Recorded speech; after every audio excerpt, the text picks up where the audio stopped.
எவ்வளவு பஞ்சாயத்து, எவ்வளவு வன்மம், எதுக்குயா, எதுக்கு? ஏன்னா இப்ப ரீசென்ட்டா நம்மளுடைய தமிழக முதலமைச்சர் விஜய் அவர்கள், டிவிகே உடைய தலைவர் விஜய் அவர்கள் வந்து ரொம்ப சிறப்பான சம்பவங்கள வந்து செஞ்சுட்டு வராரு. ஸோ ஒவ்வொரு நியூஸும் பிரேக்கிங் நியூஸ். நெறைய பேர் இந்த இடத்துல வந்து வேலைக்கு கூட போக முடியலையா? எங்க போடக்கூடிய அந்த பிரேக்கிங் நியூஸே பார்த்து உட்கார்ந்துகிட்டு இருக்கேன் அப்படின்ற மாரி தான் இப்ப வந்து சிறப்பான தரமான சம்பவங்கள் வந்து செய்யப்பட்டு வந்துகிட்டு இருக்கு. என்னப்பா, இந்த விஜய் அவர்கள் வந்து மக்களுக்கு மத்தியில பெரிய ஒரு கோட்டைய கட்டி மனசுல, அதுல ஒரு சாமியா உட்புகுந்துடுறாரு. இத வந்து அப்படியே விடக்கூடாது அப்படின்ட்டு சில விமர்சனங்கள், சில எதிர்ப்புகள் வந்திருக்கு. ஸோ என்னென்ன நடந்திருக்குன்றது ரொம்ப ஷார்ட்டா சொல்லிடுறேன். அது அரசியல் களத்துல இப்ப என்னென்ன போய்க்கிட்டு இருக்குன்றத வந்து உங்ககிட்ட வந்து முடிந்த அளவுக்கு மிக ஷார்ட்டா சொல்லிடுறேன் அப்படின்ட்டு பெரிய வீடியோ தான் போகும். இருந்தாலும் ஷார்ட்டா சொல்லிடுறேன். முதல்ல ஜோதிடருக்கு எப்படி நீங்க வந்து அரசு பொறுப்பு, அரசு பதவி வந்து குடுப்பீங்கோ? ஸோ அவரு வந்து விஜய் அவர்கள இப்படி ஆட்டி வச்சுடுவாரு. அவரு வந்து டைம் பார்த்து தான் எல்லாத்தையும் முடிவு எடுக்க வச்சுருவாரு. இந்த ஜிஓல சைன் பண்ணணும், அந்த ஜிஓல சைன் பண்ணணும் அப்படின்ட்டு பல உத்தரவுகளை வந்து போடுவாரு. ஸோ விஜய் அவர்கள் ஏன் இந்த மாதிரியான ஒரு முட்டாள்தனமான ஒரு செயலை வந்து செய்யணும்? மக்களாட்சி தன்மை எங்க போச்சு? அப்படி பிளா பிளா பிளா அப்படின்ட்டு எதையோ சொல்லிக்கிட்டு இருக்காங்க. ஏதோ ஒரு விஷயத்த வந்து சொல்லணும். எதிர்ப்புகளை பதிவு பண்ணணும்னு சொல்றதுக்கு பெருசா ஒண்ணும் இல்ல. ஆனா எதனா ஒரு எதிர்ப்புகளை வந்து பதிவு பண்ணணுன்ட்டு ஒரு சிலர் வந்து எதிர்ப்புகளை வந்து பதிவு பண்ணிட்டு இருக்காங்க.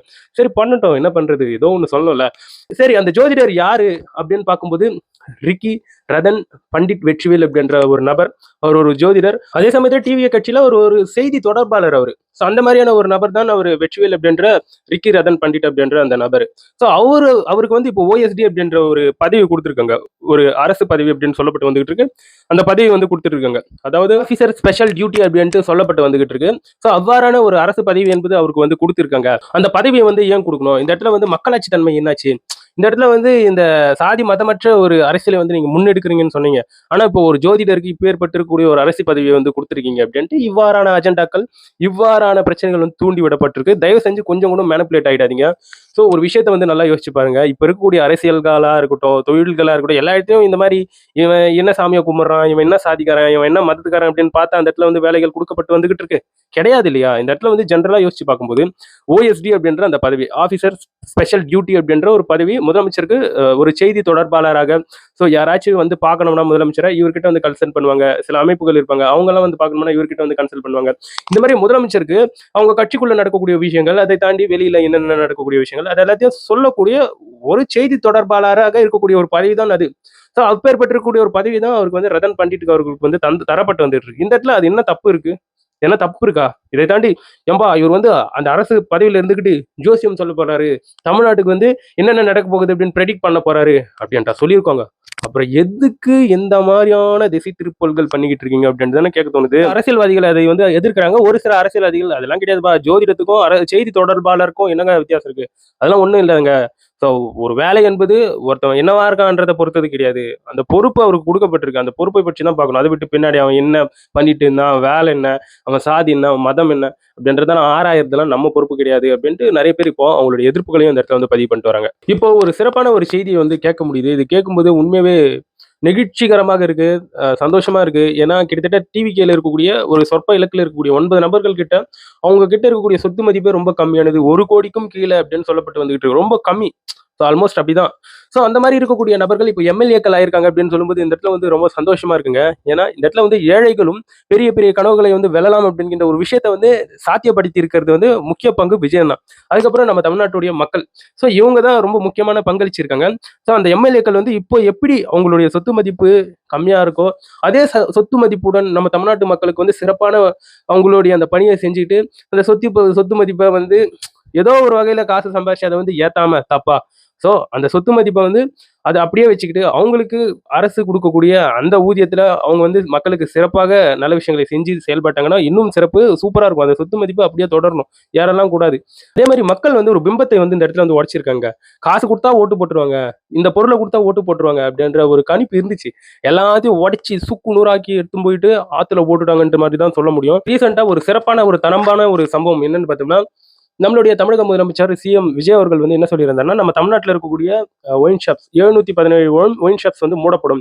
முக்கியமா இந்த வழிபாட்டு தலங்கள், கல்வி வளாகங்கள், அதுக்கப்புறம் இந்த பஸ் ஸ்டாண்டு இதுக்கு பக்கத்துல இருக்கக்கூடிய ஒயின் ஷாப்ஸ் எல்லாம் மூடப்படும். கிட்டத்தட்ட 717 ஒயின் ஷாப் வந்து மூடப்படும் அப்படின்ட்டு சிறப்பான ஒரு தரமான ஒரு சம்பவத்தை வந்து வெளிப்படுத்தி இருந்தாரா. இது எல்லாமே இப்ப மக்களுக்கு மத்தியில வந்து பேசப்பட்டு வந்துகிட்டு இருக்கு. அனைவரும் இப்ப அதை வந்து பாராட்டிட்டு வராங்க. சூப்பர்ப்பா, ரொம்ப ஒரு நல்ல விஷயம்ப்பா.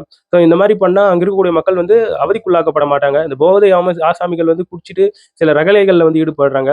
ஸோ அதை கொஞ்சம் தூக்கி தூரமா போட்டாங்கன்னா, ஸோ ஒரு சிலர் வந்து ரொம்ப தூரமா நடந்து போய் வாங்கணுமே அப்படின்ற அந்த யோசனைக்காகவே அந்த மது பழக்கத்துல இருந்து வெளியே வருவாங்க.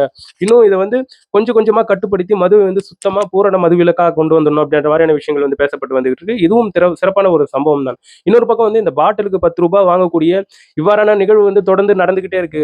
ஸோ அங்க ஒயின் ஷாப்ல இருக்கக்கூடிய அரசு ஊழியர்கள் வந்து அந்த மாதிரி பாட்டிலுக்கு 10 ரூபாய் வாங்கக்கூடாது அப்படின்ற இவ்வாறான கண்டனங்களும் இப்ப வந்து வலுத்துக்கிட்டு வருது. இந்த 717 ஒயின் ஷாப் கடைகள் வந்து மூட போறாங்க அப்படின்ற இந்த செய்தி கூடவே இப்ப இந்த பாட்டிலுக்கு 10 ரூபாய் வாங்கக்கூடிய இந்த விஷயங்கள் வந்து பரவலாக பேசப்பட்டு வந்துகிட்டு இருக்கு. அரசு எல்லாருக்குமே போதுமான சேலரி தந்துகிட்டு தான் இருக்காங்க. அப்போ ஏன் இந்த இடத்துல வந்து பாட்டிலுக்கு 10 ரூபாய்? இதை கண்டிப்பா அரசு கவனத்துக்கு கொண்டு வந்து ஸோ அவ்வாறான செயல்களை அந்த 10 ரூபாய் வாங்குறத வந்து கண்டிப்பா நிறுத்தி ஆகணும். ஏன்னா ஒரு ஏழை என்ன பண்ணுவான்னா போயிட்டு ஒரு நாள் தினக்கூலிக்கு வேலை செய்வான். அவனுக்கு கொடுக்கக்கூடிய அந்த 400 ரூபாயிலோ 350 ரூபாயிலோ ஒரு ஒரு பாதிக்கு பாதியான காசை அந்த சரக்கு வந்து செலவு செய்யும்போது அதுலயும் 10 ரூபாய் எக்ஸ்ட்ரா தான் வாங்கும்போது இது என்ன மாதிரியான ஒரு மனநிலையை வந்து குறிப்பிடும். ஸோ கவர்மெண்ட் எல்லாருக்கும் காசு கொடுக்குது. அப்புறம் எதுக்கு இதெல்லாம் அப்படின்ட்டு தான் ஒரு சிலர் வந்து அவங்களுடைய எதிர்ப்புகளை இந்த இடத்துல வந்து பதிவு பண்ணிட்டு வராங்க. கண்டிப்பா கவர்மெண்ட் இதுல வந்து தலையிட்டு இந்த மாதிரி பாட்டிலுக்கு 10 ரூபாய் வாங்கக்கூடாது அப்படின்றத வந்து நிச்சயமாக அதை வந்து உறுதி செய்யணும். அதே சமயத்துல ஐஏஎஸ்கள் வந்து இடமாற்றம் ஒரு சிலருக்கு வந்து காத்திருப்போர் பட்டியலுக்கு வந்து மாத்தப்பட்டிருக்காங்க அப்படின்ற சில தகவல்கள் வந்து சுற்றி தெரிஞ்சுக்கிட்டு இருக்கு. அதாவது உதயச்சந்திரன், அமுதா ஐஏஎஸ் இது போன்ற நபர்கள் வந்து காத்திருப்போர் பட்டியலுக்கு வந்து மாத்திருக்காங்க. இவங்க வந்து டிஎம்கேக்கு வந்து ஒரு முக்கியமான விசுவாசிகளாக இருந்தாங்க. ஸோ தாவேகா ஆட்சிக்கு வந்த உடனே இவங்க மேல இப்போ வந்து ஆக்ஷன் எடுத்திருக்காங்க அப்படின்ட்டு இவ்வாறான பிரேக்கிங் நியூஸ் வந்து போயிட்டு இருக்கு. பட் இதற்கு பின்னாடி என்ன அவங்க செஞ்சிருக்காங்க, என்ன ஏதுன்றது வந்து இன்னும் டீட்டெயில்டா வெளியே வரல. பட் சோசியல் மீடியால வந்து அவங்க காத்திருப்போர் பட்டியலுக்கு வந்து மாத்திருக்காங்க அப்படின்ற ஒரு தகவல் வந்து வெளியே வந்துகிட்டு இருக்கு. இந்த மாதிரியான ஒரு சூழ்நிலையில துணை சபாநாயகரை வந்து பாத்தீங்களா ஒரு பார்ல வந்து எப்படி குடிச்சிட்டு கிடக்குறாரு, இவர்லாம் நம்மளுக்கு வந்து ஒரு துணை சபாநாயகரா அப்படின்ட்டு சில போட்டோஸ் இந்த இடத்துல வந்து உலாவிக்கிட்டு இருக்கு எக்ஸ் வலைதளத்துல. அதற்கு வந்து சில நபர்கள் சபாநாயகருக்கு சப்போர்ட் பண்ணக்கூடிய சில நபர்கள் வந்து சில கேள்விகளை வந்து கேட்டுட்டு வராங்க. இந்த மாதிரி நீங்க ஒரு லோக்கல் பார்ல குடிச்சதால இந்த மாதிரி போட்டோ போட்டு இவரெல்லாம் நம்மளுக்கு துணை சபாநாயகரான்னு கேட்டுன்னு இருக்காங்க. அதுவே ஒரு காஸ்ட்லியான ரொம்ப ரிச்சா இருக்கக்கூடிய பார்ல குடிச்சிட்டு போட்டா இதை வந்து நீங்க பகிர்வீங்களா, இந்த போட்டோவை தூக்கி போடுவீங்களா? அதே சமயத்துல வந்து ஒருத்தவங்களுடைய பாஸ்ட் லைஃப் எல்லாம் கிளற வேண்டாம். இப்போ அவங்க எப்படி நடந்துக்கிறாங்க, அவங்க மக்களுக்கு வந்து உண்மையா இருக்காங்களா அப்படின்றத பத்தி பேசுங்க. ஒருத்தவங்களுடைய பர்சனல் லைஃப்பை பத்தி பேச வேணாம். ஸோ அது வந்து அவங்களுடைய விருப்பம் அப்படின்ட்டு இந்த இடத்துல வந்து சில கருத்துக்கள் வந்து போயிட்டு இருந்தாலும் குடிக்கக்கூடிய விஷயம் என்பது அது வந்து எண்ட் ஆஃப் த டேல ஒரு தவறுன்ட்டு தான் சொல்லப்பட்டு வந்துகிட்டு இருக்கு. ஸோ குடிப்பது ஒன்றும் ஒரு சிறப்பான ஒரு தரமான ஒரு செயல்லாம் கிடையாது. அது குடிக்கூடாது, அது தப்பு தான். பட் இருந்தாலும் அது வந்து ஒரு தனி மனித சம்பந்தப்பட்டது. அது அவருடைய விருப்பம். பட் இந்த இடத்துல வந்து ஸோ அதுக்கும் இதற்கும் வெவ்வேறு காரணங்கள் இருக்கலாம். ஆனா வேலைன்னு வந்துட்டா அந்த வேலையில அவர் எப்படி சிறப்பாக செயல்படுறாரு, அதுல ஏதாச்சும் பிரச்சனை பண்ணியிருக்காரு, அதுல ஏதாச்சும் தப்பு பண்ணியிருக்காருன்னும் போது இந்த இடத்துல வந்து விமர்சிக்கலாம் அப்படின்ட்டு துணை சபாநாயகருக்கு சப்போர்ட் பண்ணக்கூடிய அந்த நபர்கள் வந்து சொல்லிட்டு வராங்க. அதுக்கப்புறம் இன்னொரு பிரேக்கிங் என்ன நியூஸ்ன்னு பார்த்தோம்னா, அதாவது அமமுகவை சார்ந்திருக்கக்கூடிய எம்எல்ஏ வந்து விஜய் அவர்களுக்கு வந்து ஆதரவு கொடுத்துட்டாரு அப்படின்ட்டு டிடிவி தினகரன் அவர்கள் வந்து காமராஜ் அப்படின்ற அந்த எம்எல்ஏ வந்து அவருடைய கட்சியை விட்டு தூக்கிட்டாரு அப்படின்ற இந்த நியூஸ் வந்து வைரலா போய்கிட்டு இருக்கு. நம்ம வந்து விஜய் அவர்கள் ஆட்சி பொறுப்புக்கு போகும்போது அதாவது அவர் வந்து பெரும்பான்மை காமிக்கணும் அப்படின்ற ஒரு பிரச்சனை வந்து கொஞ்ச நாளைக்கு முன்னாடி வந்து போச்சு இல்லையா, ஆளுநர் மாளிகைக்கெல்லாம் போயிட்டு வந்துட்டு இருந்தார் இல்லையா, அது போன்ற ஒரு சமயத்துல அமமுகவை சார்ந்திருக்கக்கூடிய டிடிவி தினகரன் அவர்கள் வந்து ஒரு பகிரங்க குற்றச்சாட்டை வந்து சொல்லியிருந்தாரு. இந்த மாதிரி எங்களுடைய எம்எல்ஏ வந்து கடத்தி அவர் எங்க கொண்டு வச்சிருக்காங்கன்னு தெரியல அப்படின்ற மாதிரி சொன்னாரு. அதுக்கப்புறம் அவங்களுடைய எம்எல்ஏ நேர்ல தோன்றி நான் வந்து லெட்டர்ல சைன் போடவே இல்லை, டிவிக்கு வந்து ஆதரிக்கிறேன் அப்படின்ட்டு அது வந்து ஒரு போலியான ஒரு கடிதம் அப்படின்ற மாதிரியான விஷயங்கள் வந்து சொல்லப்பட்டிருந்தது. அது அப்போ குதிரை பேரங்கள் நடந்திருக்கு அப்படின்ட்டு இவ்வாறான புகார்கள் இருந்தது. அது வந்து பேசு பொருளா இருந்தது. இப்போ என்ன நடந்திருக்குன்னா ரீசெண்டா நடந்திருக்கக்கூடிய சட்டமன்ற பேரவையில வந்து காமராஜ் அவர் இருக்காரு பாத்தீங்களா எம்எல்ஏ, அவர் வந்து விஜய் அவர்களுக்கு ஆதரவு நிலை வந்து தெரிவிச்சிருக்காரு. இதை வந்து தாங்காமல் டிடிவி தினகரன் அவர்கள் அவருடைய அந்த கட்சி பொறுப்புல இருந்து அமமுக கட்சி பொறுப்புல இருந்து அவரை வந்து தூக்கிட்டாங்க. பட் விஜய் அவர்கள் வந்து அவருக்கு பக்கபலமாக இருப்பாங்க அப்படின்ட்டு காமராஜர் அவர்களே சொல்லியிருக்காரு. இது மேலும் விஜய் அவர்களுக்கு வந்து இன்னொரு எம்எல்ஏ ஆதரவு கூடும். இந்த நம்பிக்கையில்லா தீர்மானம் அந்த வாக்கெடுப்பின் பொழுது இவருடைய ஆதரவு என்பது கண்டிப்பா விஜய் அவர்களுக்கு வந்து வந்திருக்கும் அப்படின்றதுல வந்து மாற்று கருத்தே கிடையாது. ஸோ அமமுக டிடிவி தினகரன் அவர்கள் வந்து எவ்வளவு பெரிய ஒரு விமர்சனங்கள் வந்து வச்சாரு இவரை சேவ் பண்ணுட்டு, கடைசியில இவரே வந்து விஜய் அவர்கள் பக்கம் வந்து சேர்ந்து இருக்கிறது இந்த இடத்துல வந்து பிரேக்கிங் நியூஸா மாறிக்கிட்டு இருக்கு. அதுக்கப்புறம் இரண்டாக உடைகிறதா அதிமுக அப்படின்ற ஒரு நியூஸ் தாங்க ரொம்ப பிரேக்கிங்கா போய்கிட்டு இருக்கு. எங்க பார்த்தாலும் அதுதான் பேசப்பட்டு வந்துட்டு இருக்கு. அதுக்கு ஏற்பவாறு சிவி சண்முகம் அவர்கள், எஸ் வேலுமணி அவர்கள் வந்து ரீசெண்டா விஜய் அவர்களை வந்து சிஎம் நம்மளுடைய முதலமைச்சரை வந்து மீட் பண்ணியிருந்தாங்க. முதலமைச்சர் சிவி சண்முகம் அவர்களுடைய வீட்டுக்கே போயிட்டு அங்க இருக்கக்கூடிய அதிமுக எம்எல்ஏஸை வந்து மீட் பண்ணியிருந்தாரு. கிட்டத்தட்ட 28 எம்எல்ஏஸ்க்கு மேல அதிமுகல இருந்து பிரிஞ்சு தனியாக ஒரு டீமாக வந்துட்டாங்க. ஒரு பக்கம் இபிஎஸ் அவர்கள் ஒரு 17 எம்எல்ஏ கொண்டிருக்காங்க. இந்த பக்கம் எஸ்பி வேலுமணி, சிவி சண்முகம் அவர்கள் இவங்கலாம் ஒரு 28 எம்எல்ஏக்கள் மேல பெரும்பான்மையை காண்பிச்சு, ஸோ இவங்க வந்து டிவிகேக்கு வந்து ஆதரவு நிலைப்பாடுல வந்து இருந்துகிட்டு இருக்காங்க. ஸோ இதற்கு காரணங்கள் வந்து பலவாறாக சொல்லப்பட்டு வந்துட்டு இருக்கு. ஸோ விஜய் அவர்கள் மக்கள் ஆதரவுடன் வந்து ஜெயிச்சார் இல்லைங்களா? ஸோ அந்த சமயத்துல வந்து எடப்பாடி பழனிசாமி அவர்கள் வந்து திமுகவோடு சேர்ந்துக்கிட்டு எடப்பாடி பழனிசாமி அவர்கள் வந்து முதலமைச்சர் ஆக போறாரு. இதுக்கு வந்து திமுகவுடைய ஆதரவு இருக்கு அப்படின்ட்டு சிவி சண்முகம் மற்றும் எஸ்பி வேலுமணி அவர்கள் கிட்ட வந்து ஸோ அந்த கூட்டத்தில் வந்து சொன்னதாக இபிஎஸ் வந்து சொன்னதாக சொல்லிக்கிட்டு இருக்காங்க. அதே சமயத்தில் அதிமுக வந்து திமுகவை எதிர்க்கக்கூடிய ஒரு நிலையிலேயே இருக்கும். மொத்த கொள்கையும் அப்படிதான் இருக்கு.